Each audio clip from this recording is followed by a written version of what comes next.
दो बैलों की कथा।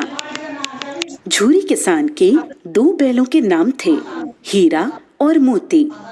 दोनों डील में ऊंचे, देखने में सुंदर काठी के और काम में दक्ष थे। बहुत दिनों से एक साथ काम करते करते रहते रहते दोनों में भाईचारा हो गया था। दोनों एक दूसरे को चाटकर और सूंघकर अपना प्रेम प्रकट करते।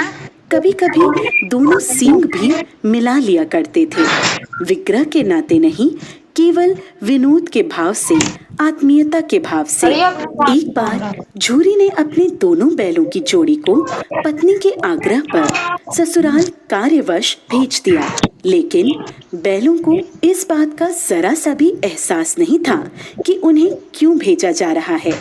उन्होंने समझा कि उन्हें मालिक ने बेच दिया है, इसलिए रास्ते में जाते समय उन्होंने झूरी के साले गया को पूरे रास्ते खूब झकाया। संध्या होने तक दोनों बैल अपने नए स्थान पर पहुंच गए। दिन भर चलने के कारण भूखे भी थे, इसलिए जब उन्हें नांद में लगाया गया तो बड़ी तेजी से खाने को उत्सुक हुए, लेकिन एक ने भी उसमें मुंह नहीं डाला। दिल भारी हो रहा था, क्योंकि आज तक जिसे उन्होंने घर समझा वह आज उनसे छूट गया था। यहाँ उनके लिए सब कुछ नया था। दोनों ने बिना कुछ खाए पिए ही एक दूसरे को कनखियों से देखा और अपनी मुंह भाषा में सलाह की। जब रात में गांव में सब लोग सो गए तो दोनों ने जोर मारकर पगहे तोड़ डाले और घर की तरफ सटपट चल पड़े। प्रातःकाल जब झूरी सोकर उठा तो अपने दोनों बैलों हीरा और मोती को दरवाजे पर देखकर स्नेह से गदगद हो उठा। दोनों बैलों की गर्दन में आधा आधा गराव लटक रहा था। घुटने तक पांव कीचड़ से भरे थे।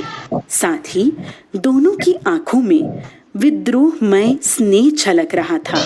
झूरी ने दोनों बैलों को इस अवस्था में देखकर खुशी से दौड़कर उन्हें गले लगा लिया और उन्हें बार बार चूमने लगा। यह दृश्य बड़ा ही मनोहर था, लेकिन झूरी की स्त्री ने बैलों को द्वार पर देखा तो जल बुन उठी।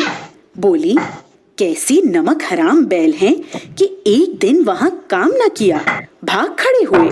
परंतु झूरी अपने बैलों पर यह आरोप न सुन सका और बोला, नमक हराम क्यों है?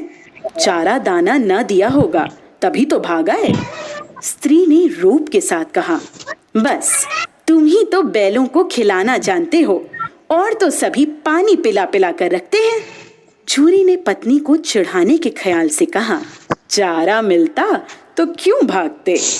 दूसरे दिन झूरी का साला गया फिर आ गया और इस बार उसने उन्हें गाड़ी में जोत कर ले गया, जिससे वे उसे रास्ते में परेशान न कर सके। जबकि 2-4 बार मोती ने गाड़ी को सड़क की खाई में गिराना चाहा, पर हीरा ने संभाल लिया, क्योंकि गाड़ी गिरने पर चोट तो उन्हें ही लगती। हीरा ज्यादा समझदार था।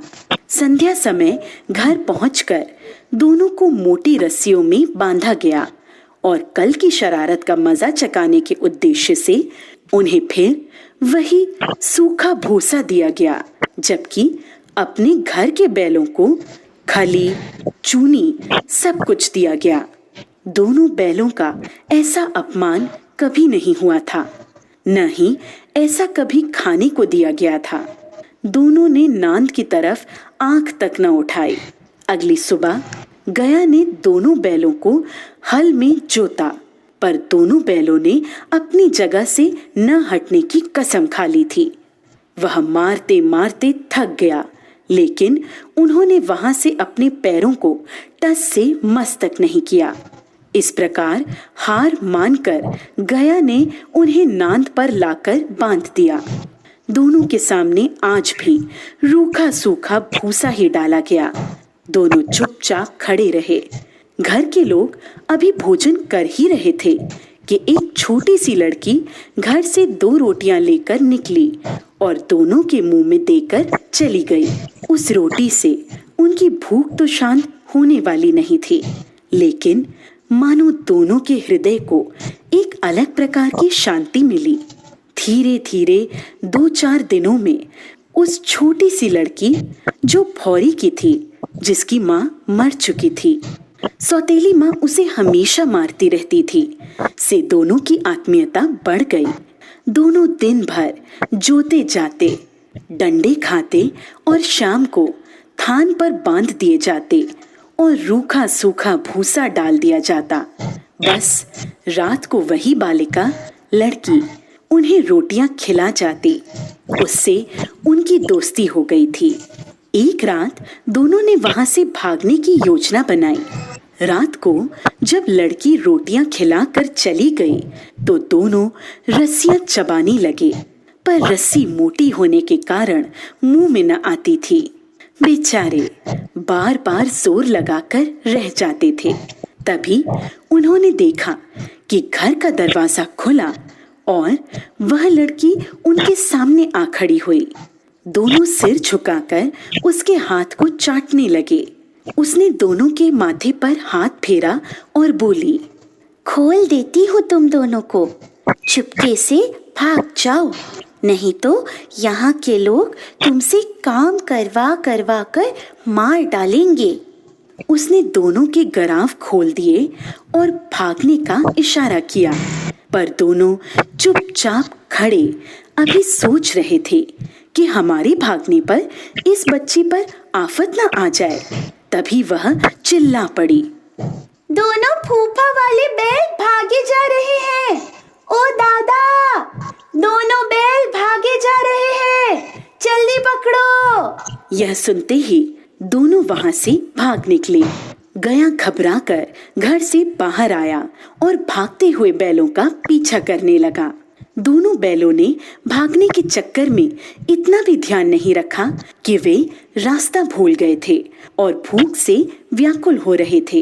अभी उन्होंने आजादी की सांस भी पूरी तरह नहीं ली थी कि देखा, अरे यह क्या, कोई सांड दौड़ता चला आ रहा है।